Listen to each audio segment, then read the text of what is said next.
Just as French people justified animosity with Beitul Muqaddas with religious excuses, European countries expanded their penetration in Beitul Muqaddas and Palestine under the pretext of supporting Christian factions and holy places.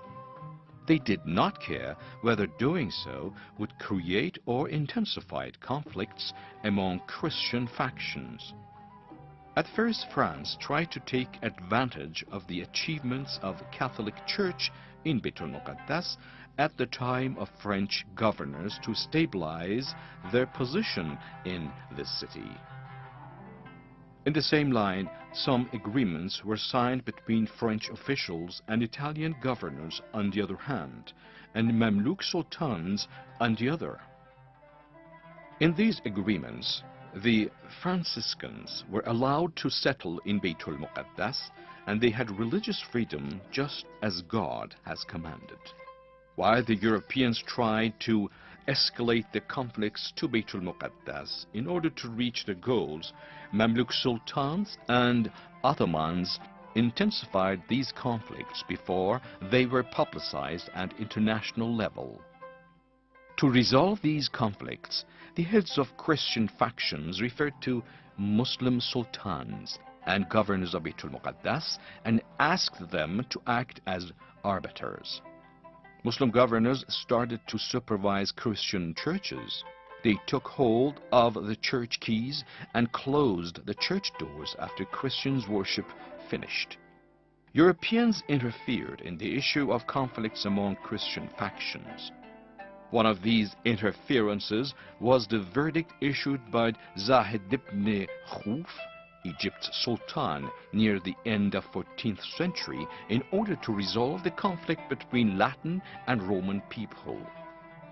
This verdict defended the rights of Latin Catholics in the intended regions in Beitul Muqaddas while prohibited Roman Orthodox from violating the rights of Latin Catholics on the other hand.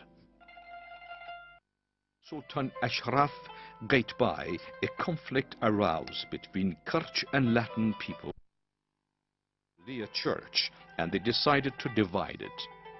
In 1541, the conflict between Orthodox Christians and Germanus, Greek bishop, intensified, and Latin people took advantage of the opportunity to use the privileges granted to Francois I by Suleiman Qanuni.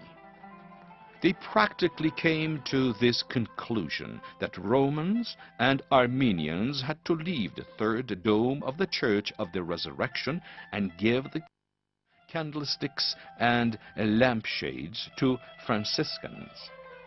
Only France was allowed to defend the rights of Latin Catholics in the Holy Land. But the fact that Catholic European countries were busy with civil wars encouraged Orthodox Christians to ask for their rights in the Church of the Resurrection.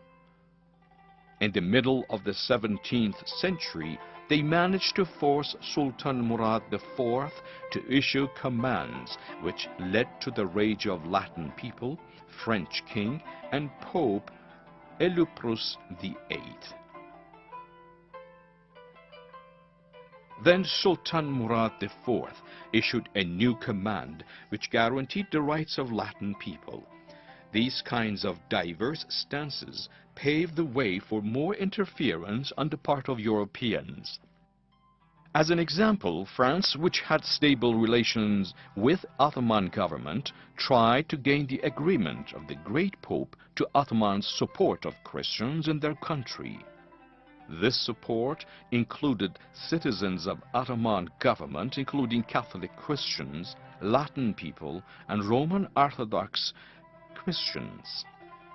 But Ottoman government was against this decision.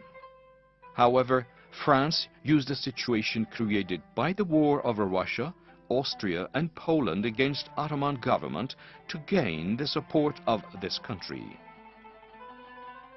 In this manner, Latin Catholic monks gained control of the holy places. In 1740, France signed a treaty with Ottoman government for the first time, which recognized the right of France to support the Christians living in Ottoman governorate, including Latin people, whether foreigners or citizens of this country.